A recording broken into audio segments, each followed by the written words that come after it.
Les étoiles du mois, une présentation de la zone sportive.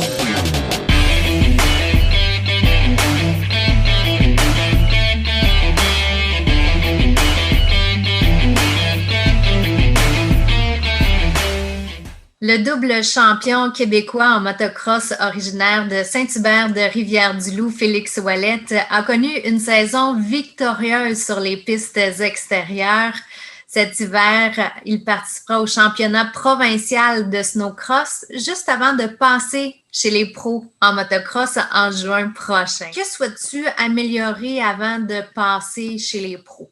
C'est sûr que mon mental va être beaucoup à travailler. Là. C'est ça qu'on travaille présentement avec mon entraîneur. Le motocross, le monde, ils disent que pour eux, tu t'assis sur la moto, tu payes sur le gaz, c'est tout, mais c'est complètement pas ça.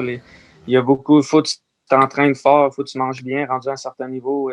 Il y a tellement de techniques. Moi, avec mon coach, le matin ou l'après-midi, c'est des séances de technique.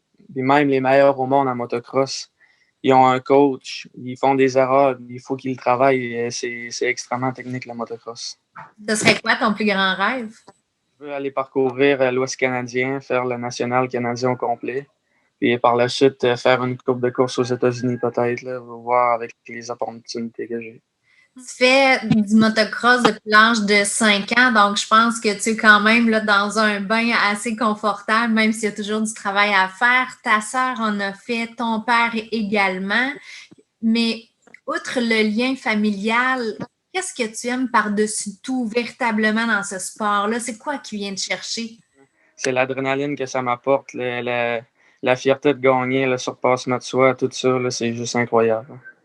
Tu as aussi une autre passion pour le snowcross. En quoi le snowcross, justement, t'aide à développer tes habiletés, mais en motocross? On va travailler ma conditionnement physique en même temps, vu que je vais faire le snowcross.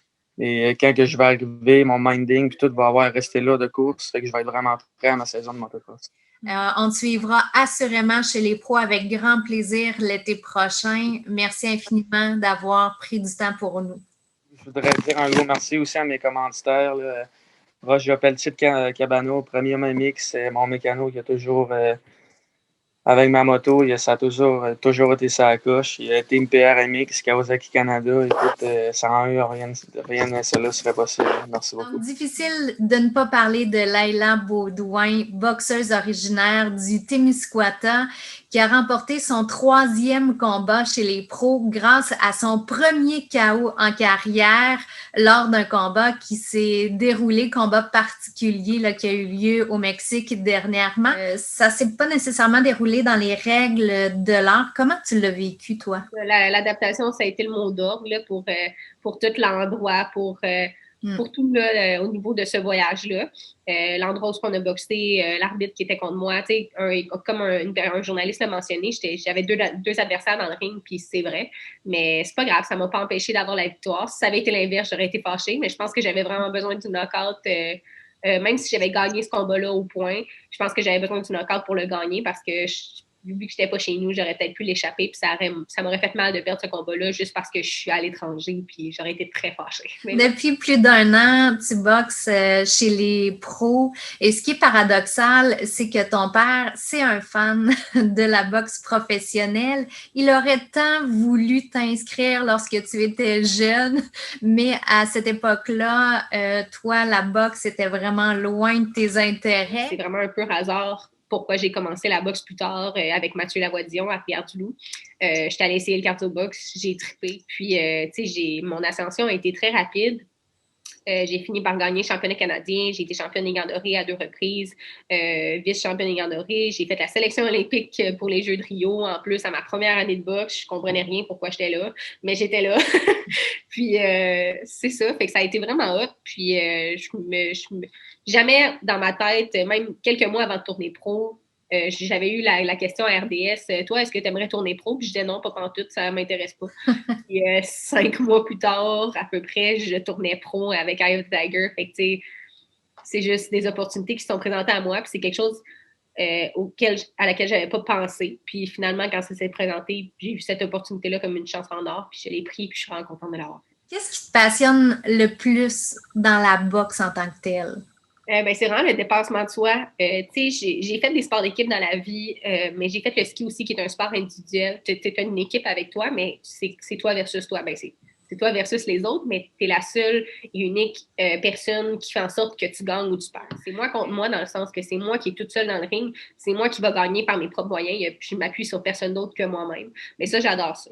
Il y a des feintes, il y a une stratégie que tu peux mettre sur place, sur pied. Il y a tellement de choses de coups, de trucs qu'on peut faire dans la boxe que les gens peuvent même pas s'imaginer à quel point c'est difficile.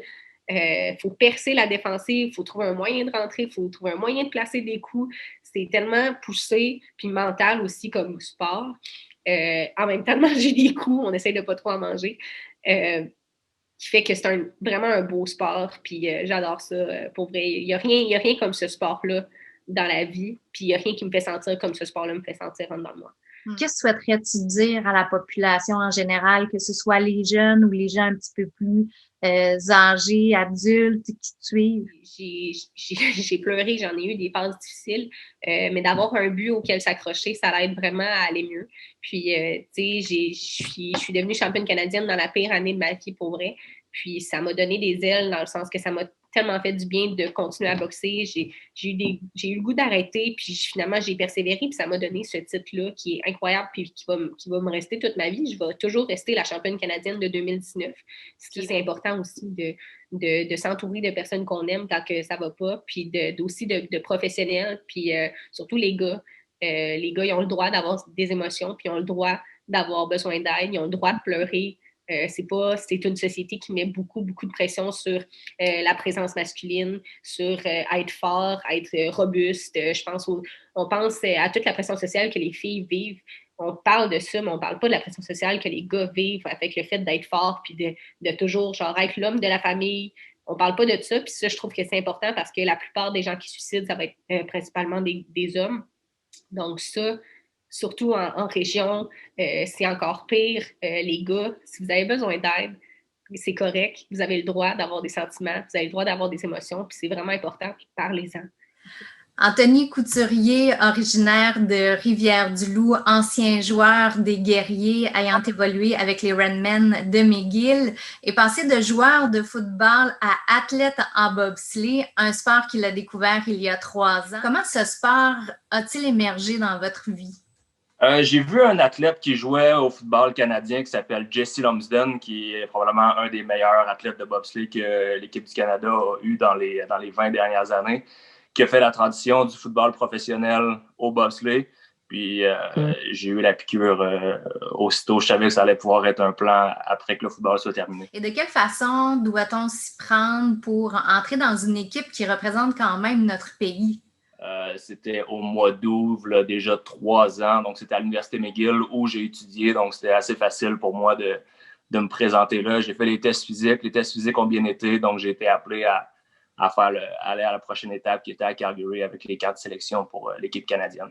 Lorsqu'on regarde des courses à la télé, on s'imagine que l'engin glisse très facilement, mais en réalité, la poussée est très exigeante. À quoi ça ressemble cette force-là? Comment nous, le grand public, on pourrait se l'imaginer? Un bobsleigh avec 4 membres d'équipage, donc du foreman qu'on appelle communément dans le sport, pèse 230 kg. Donc c'est un traîneau de 230 kg qui part de zéro au départ, on réussit peut-être à l'embarquement à atteindre un 50 km/h. Donc, c'est d'accélérer ça sur une pente glacée le plus rapidement possible. Est-ce que vous vous rappelez de votre première descente? Comment vous l'avez ressenti? C'est sûr que la forgée, c'est impressionnant au départ. Les vibrations aussi sont assez importantes. Il n'y a pas beaucoup de suspension sur ces traîneaux-là, puis c'est directement sur la glace. Fait qu'une journée que la glace n'est pas super belle, c'est sûr que ça vibre beaucoup. Moi, c'est l'affaire qui m'a le plus impressionné. Je dirais que juste de me tenir dans le traîneau avec les mains qui shake, c'était assez impressionnant. Je dirais que c'est tellement un gros rush d'adrénaline que la descente, elle passe super vite. En combien de secondes environ vous pouvez descendre la piste? Ça dépend toujours des pistes. À Whistler, ici, je suis quand même chanceux parce que notre piste locale ici, c'est la piste la plus rapide au monde. Donc, on descend à peu près à entre 150 et 155 km/h. Ça prend entre 50 et 52 secondes à descendre la piste. Vous êtes âgé de 27 ans, vous faites déjà partie des meilleurs bobsledders au pays. C'est assez incroyable. Est-ce que c'est au-delà de vos attentes? Ouais, c'est vraiment au-delà de mes attentes. En ce moment, je suis sur la 3e équipe canadienne du côté des hommes. Puis, tu sais, cette année, si on a une saison, si on a des compétitions, mais ces compétitions-là vont servir à accumuler des points pour éventuellement peut-être se qualifier pour les Jeux olympiques l'an prochain. Donc, c'est vraiment au-delà de mes attentes là, d'avoir l'opportunité de participer à tout ça. Est-ce que vous aimeriez revenir au football? Non, je te dirais que c'est le ça m'a vraiment permis de tourner la page au football. Tu sais, j'ai pas atteint la Ligue canadienne de football. J'ai atteint le niveau universitaire qui est quand même un bon niveau, mais je dirais que de faire le bobsleigh et pouvoir représenter le Canada sur la scène internationale, là, ça me permet vraiment de tourner la page là, sur ça, puis objectif qui a été remplacé par un autre, mais c'est tout aussi satisfaisant. Cette vidéo vous a été présentée par la Zone sportive et Info Dimanche.